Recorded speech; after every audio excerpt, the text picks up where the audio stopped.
Nous allons ouvrir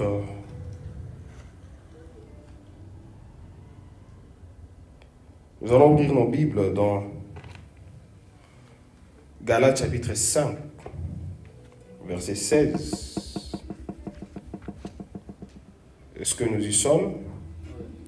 Lisons au nom de Jésus. Je dis donc, marchez selon l'esprit et vous n'accomplirez pas les désirs de la chair. Je répète, je dis donc, marchez selon l'esprit et vous n'accomplirez pas les désirs de la chair. Le deuxième passage de ce soir se trouve dans le deuxième épître de Paul à Timothée, deuxième épître de Paul à Timothée, le premier chapitre au 7e verset. Il est écrit ceci. Car ce n'est pas un esprit de timidité que Dieu nous a donné, au contraire, son esprit nous remplit de force, d'amour et de sagesse. D'amour et de sagesse. Dans la version Darby, il est écrit ceci, car Dieu ne nous a pas donné un esprit de crainte, mais de puissance, d'amour et de conseil. Est-ce qu'on peut acclamer la parole du Seigneur pendant que nous nous mettons? On peut bien acclamer la parole du Seigneur pendant que nous sommes en train de nous mettre. Alléluia. Amen. Alléluia. Amen. Combien sont contents d'être dans la présence de Dieu cet après-midi? Voilà. Amen, amen. Amen. Yes. Nous bénissons le Seigneur qui nous donne la grâce d'être là encore cet après-midi. C'est étrange, ça fait vraiment longtemps, si je ne me trompe pas, qu'on a commencé la prédication à 16h juste ici. Amen, amen, amen. Alléluia. Amen. Yes. Mais au courant de la semaine, le Seigneur m'a fait comprendre ceci. Il m'a fait comprendre que nous soyons nombreux ou pas, il y a toujours plus de 400 000 personnes dans toute le monde.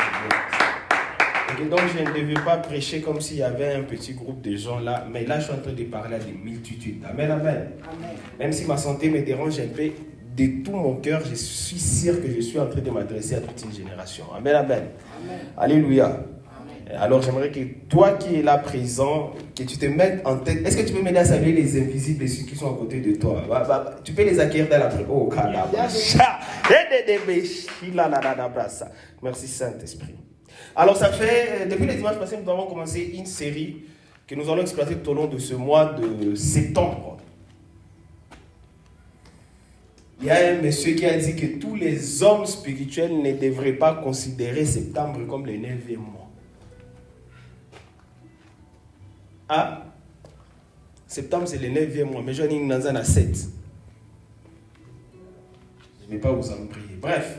Depuis le début de ce mois, nous sommes en train de parler sur marcher selon l'esprit. Répétez après moi, marcher selon l'esprit. Marcher selon l'esprit. Encore. Marcher selon l'esprit. Marcher selon l'esprit. Et vous n'accomplirez pas les désirs de la chair. Marchez selon l'esprit. Et vous n'accomplirez pas les désirs de la chair. Le dimanche passé, nous avons introduit la série avec un sous-thème que nous avons intitulé En alliance avec l'esprit. Répétez après moi, en alliance avec l'esprit. En alliance avec l'esprit. Et le dimanche passé, nous avons montré clairement que pour marcher avec l'Esprit de Dieu, nous devons être en alliance avec l'Esprit de Dieu. Pour marcher selon l'Esprit, nous devons d'abord être en alliance avec l'Esprit de Dieu. Et par là de l'alliance, j'ai dit que dans l'alliance, il y a chaque entité ou chaque personne qui sont en train de conclure une alliance. Dans chaque alliance, il y a la part de chaque partie. Lorsqu'on est en alliance avec le Saint-Esprit, c'est qu'il y a des choses que moi et toi nous devons faire et il y a des choses que l'Esprit doit faire. Donc nous avons notre part des choses et l'Esprit de Dieu aussi a sa part dans cette alliance. Et ici, comme nous sommes en train de traiter le problème des désirs charnels, cela veut dire ceci. Tous les chrétiens, lorsque vous tombez dans les péchés et tout ça là, même si vous êtes déjà chrétien et tout, c'est tout simplement parce que peut-être vous n'avez pas eu à accomplir votre part dans la marche avec l'Esprit de Dieu. Parce que si nous, en tant qu'humains, nous accomplissons, en fait, nous faisons notre part dans la marche avec l'Esprit. Écoutez, la Bible dit ceci, marche dans l'Esprit, vous n'accomplirez pas les désirs de la chair. Mais lorsque tu commences à accomplir les désirs de la chair, c'est qu'il y a quelque part, tu as failli dans ton alliance avec le Saint-Esprit. Ou même, peut-être tu n'as jamais pris d'alliance avec le Saint-Esprit. Et je lève ma main droite, encore ce soir, je déclare que nous tous qui sommes là et qui sommes en train d'écouter ces messages, Dieu est en train de nous faire grâce d'être en alliance avec son esprit dans le nom de Jésus-Christ. Parce que dans l'alliance, il y a des vérités que nous avons y à partager. Et je ne vais pas retourner dans ça. Le message est en ligne sur YouTube. Alors, comme les dimanches passés, on parle aussi de l'alliance avec l'esprit. L'alliance avec l'esprit. Aujourd'hui, l'esprit m'a mis à cœur de parler sur l'esprit des puissances. Répétez après moi, l'esprit des puissances. Esprit de puissance. C'est une très bonne chose d'être en alliance avec l'esprit, mais il faut comprendre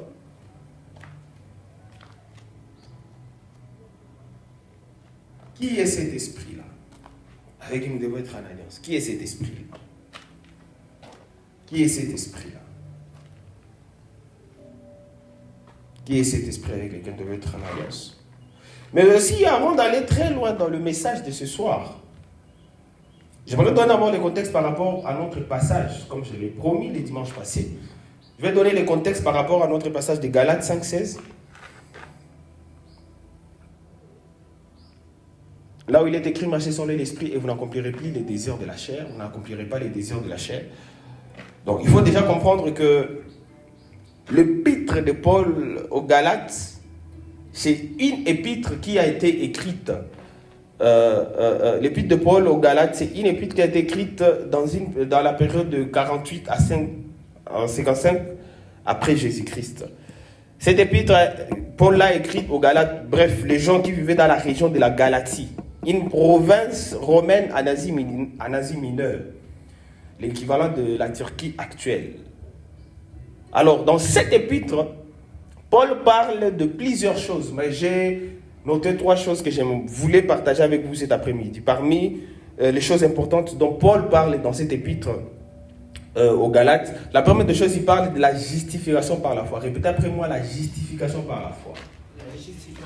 Avec vivacité, la justification par la foi. La justification par la foi. Il parle de la justification par la foi. Et c'est là, et nous pouvons le lire dans le passage de...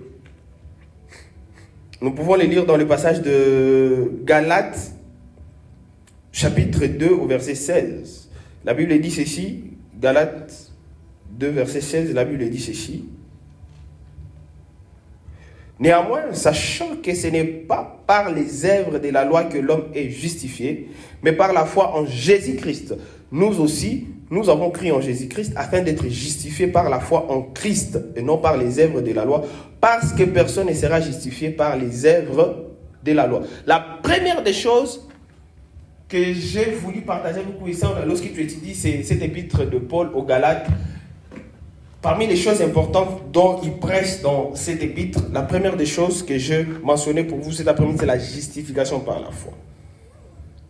Justement parce qu'il faut comprendre que dans cette période où il était en train d'écrire cet épître, les gens là, les chrétiens qui vivaient dans la région de la Galatie, voilà, ils étaient en train de faire face à un challenge de juifs qui venaient déstabiliser l'enseignement que l'apôtre avait posé comme fondement.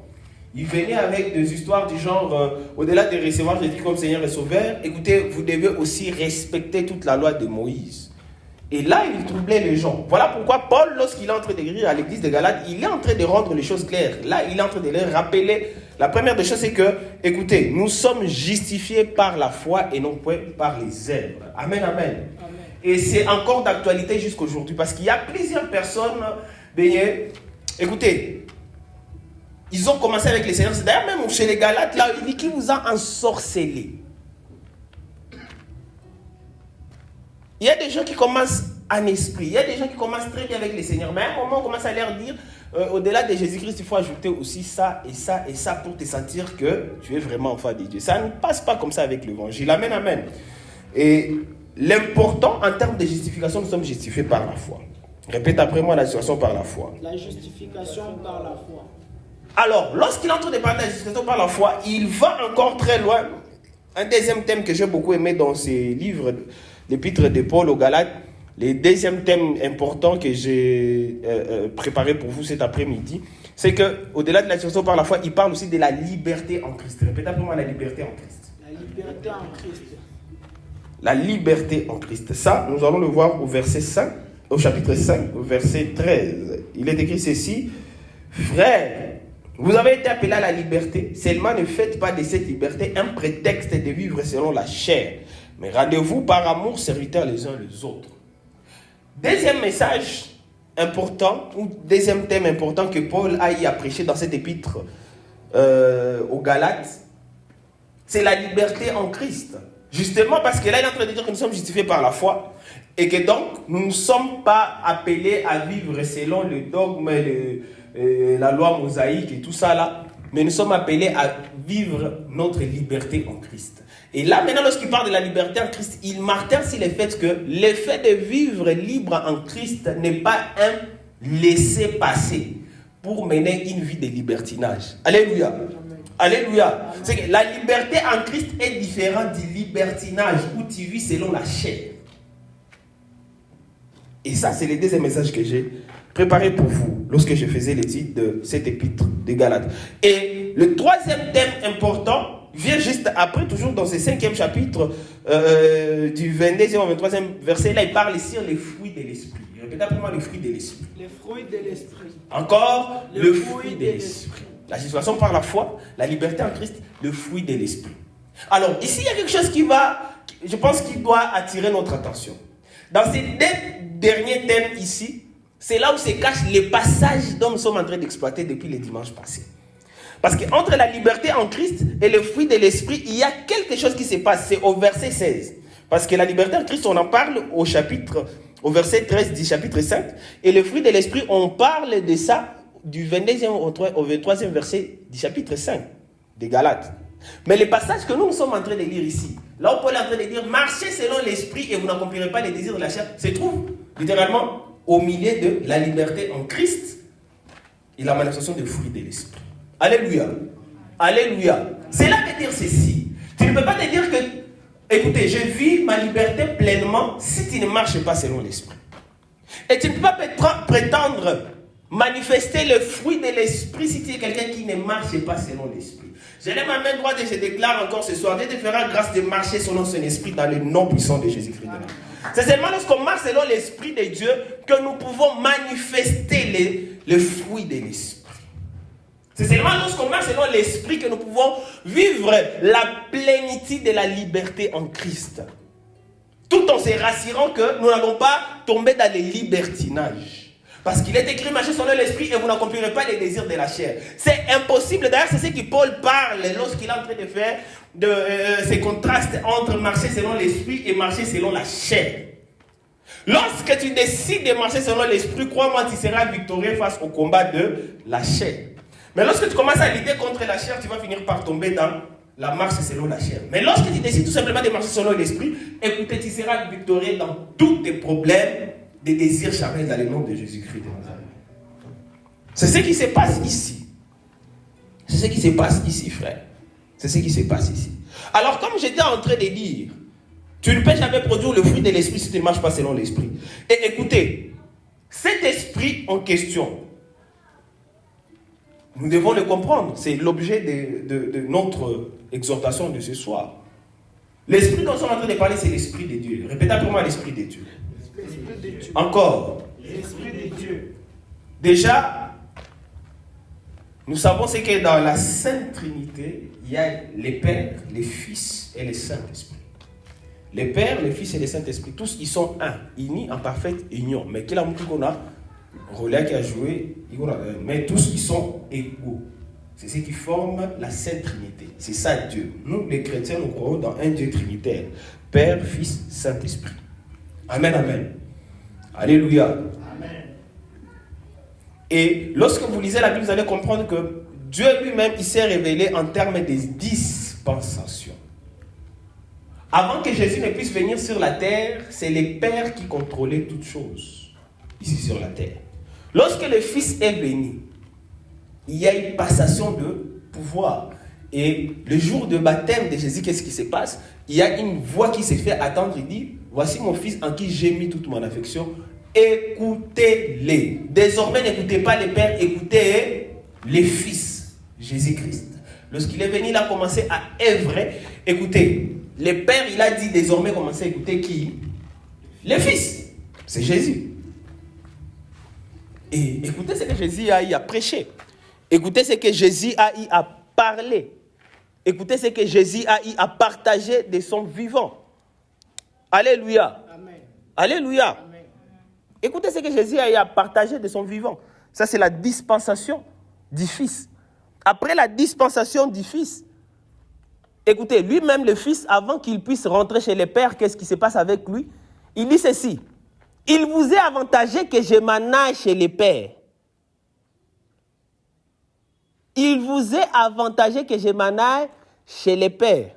Parce que si je ne m'en vais pas, l'Esprit ne viendra pas. C'est Jésus qui est en train de le dire. Il dit, l'Esprit Saint, l'Esprit qui viendra. C'était au futur justement parce que c'était encore avant la Pentecôte. Mais il disait encore à ses disciples, l'Esprit qui viendra, il vous enseignera toutes choses. Il vous conduira dans toute la vérité. Et le jour de la Pentecôte, c'est là où nous sommes en train d'assister à quoi? À cette passation de pouvoir entre maintenant le Fils et qui? Et l'Esprit. Et aujourd'hui, l'Église, nous sommes sous la dispensation de l'Esprit.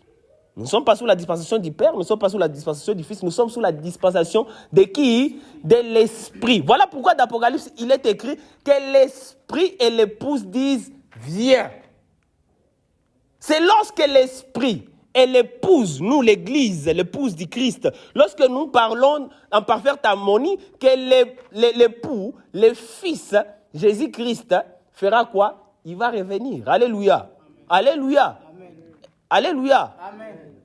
Aujourd'hui, nous ne sommes pas sous la dispensation du Père, nous ne sommes pas sous la dispensation du Fils, nous sommes sous la dispensation de l'Esprit. C'est moi, nous sommes sous la dispensation de l'Esprit. Nous sommes sous la dispensation de l'Esprit. En tant qu'Église, nous sommes sous la dispensation de l'Esprit, nous sommes conduits par l'Esprit. C'est l'Esprit qui contrôle toutes choses ici sur la terre.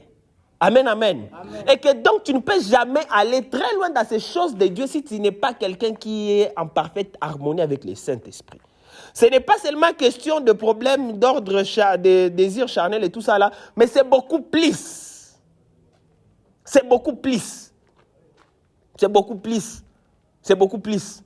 C'est beaucoup plus au-delà. Alléluia. Amen. Alléluia. Amen. Alors, l'Esprit de Dieu en question, lorsque vous lisez la Bible, il a plusieurs adjectifs. L'Esprit de Dieu a plusieurs facettes. L'Esprit de Dieu, lorsque vous lisez dans la Bible, a plusieurs facettes. L'Esprit de Dieu, lorsque vous lisez dans la Bible, a plusieurs attributs. L'Esprit de Dieu, lorsque vous lisez dans la Bible, a plusieurs manifestations. Alors là, nous sommes en train de passer marcher selon l'Esprit et vous n'accomplissez pas les désirs de la chair.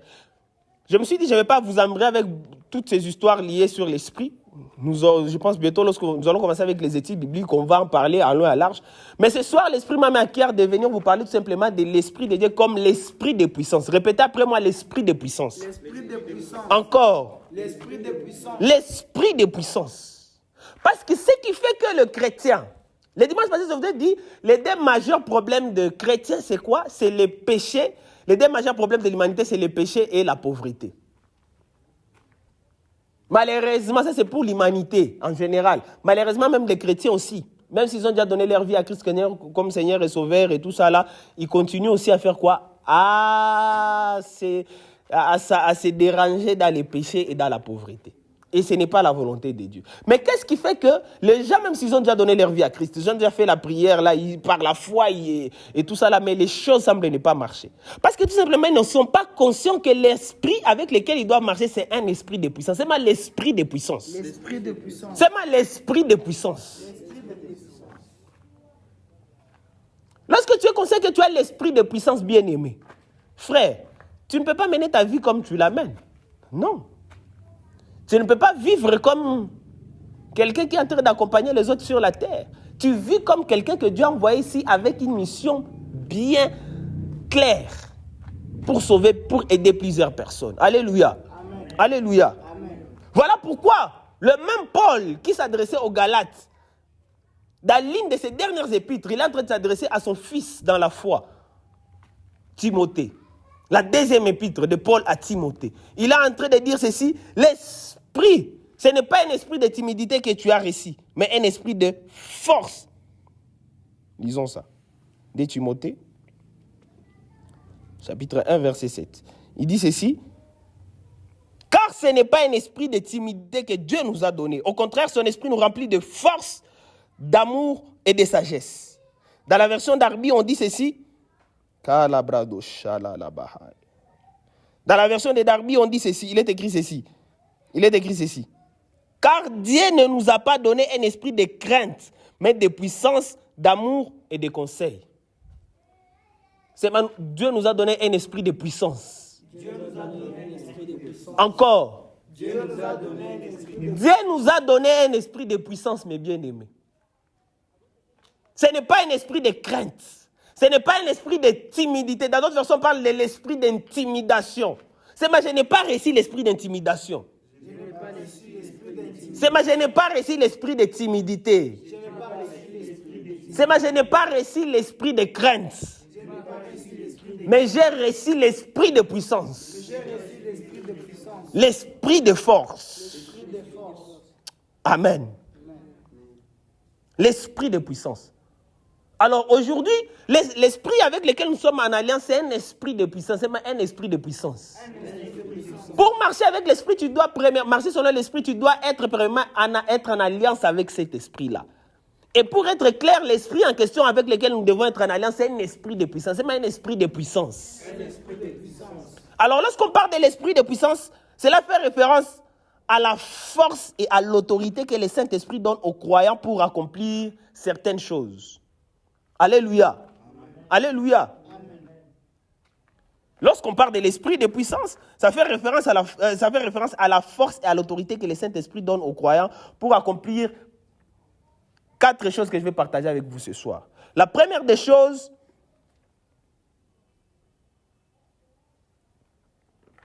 que le Saint-Esprit donne aux croyants dans sa dimension de l'esprit de puissance. 4 choses. La première des choses que l'Esprit donne aux croyants, que l'Esprit empower, facilite aux croyants d'accomplir. La première des choses, c'est la volonté de Dieu. C'est la volonté de Dieu.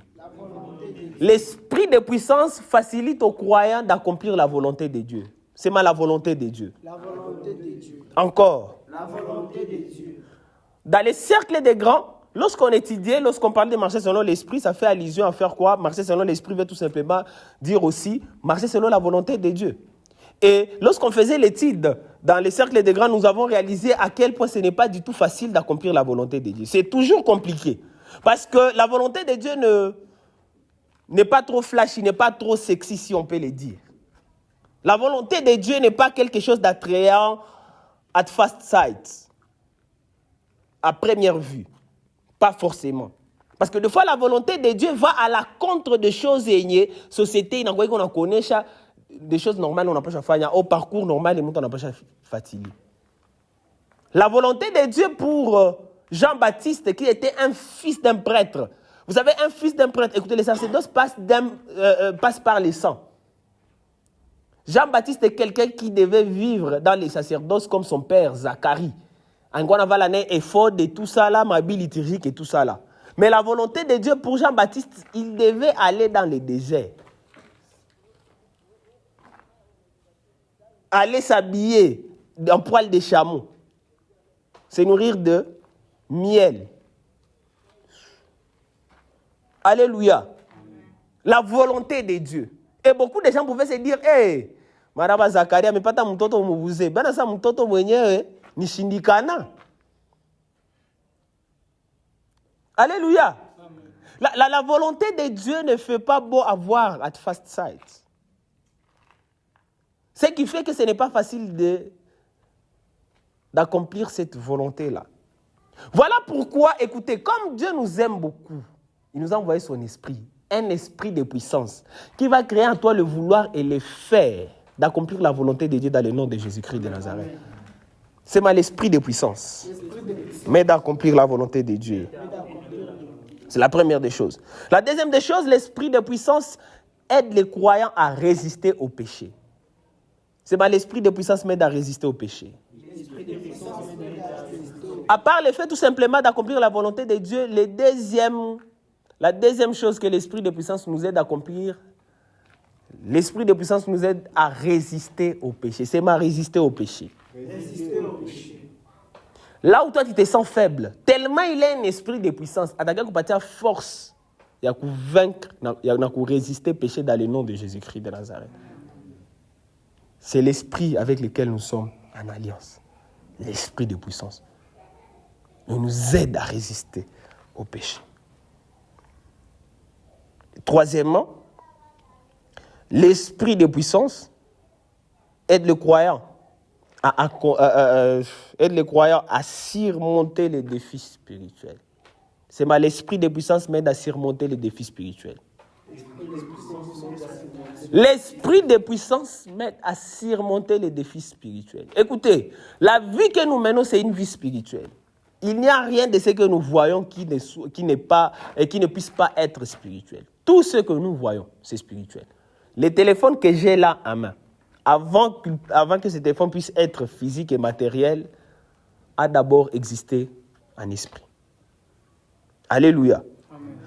La chemise que tu portes là, avant qu'elle puisse être fabriquée, elle a d'abord été vue en esprit. Le designer, il a eu à voir ça dans son esprit. Il a essayé un peu de... Voilà, il a dessiné la chemise. Et après, ils ont fait quoi? Ils ont cousu ou je ne sais pas, ils ont fabriqué la chemise. Tout ce que nous voyons, les chapeaux que nous portons là, ont d'abord été vus en esprit, avant que ça puisse se manifester. Tout ce que nous voyons, d'ailleurs, il est écrit dans Hébreu, toutes les choses visibles tirent leur force des choses invisibles. Alléluia. Alléluia.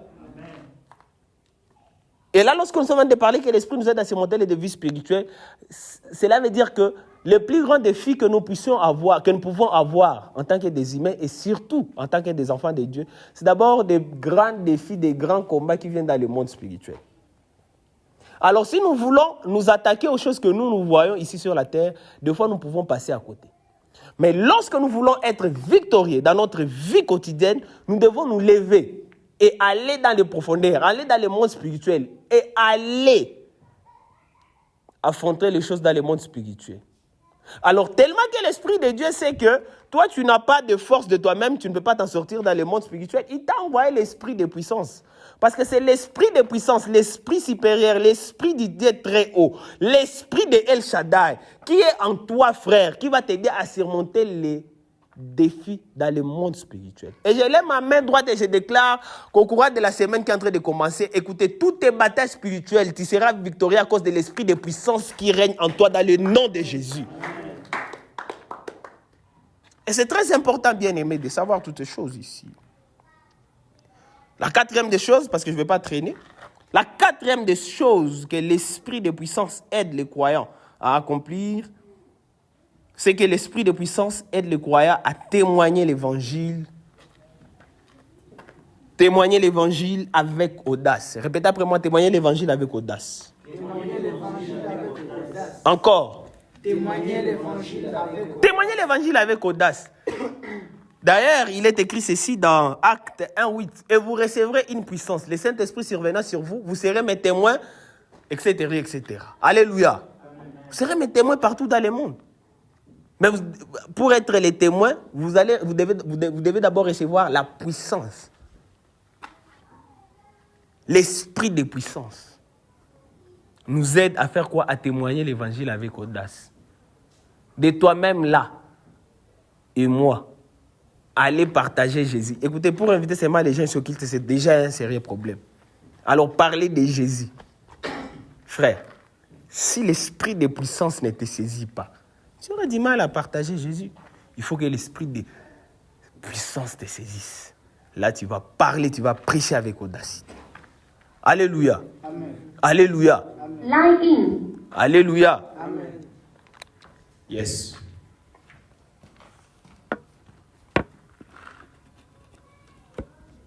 J'étais en train de dire, c'est que l'Esprit de puissance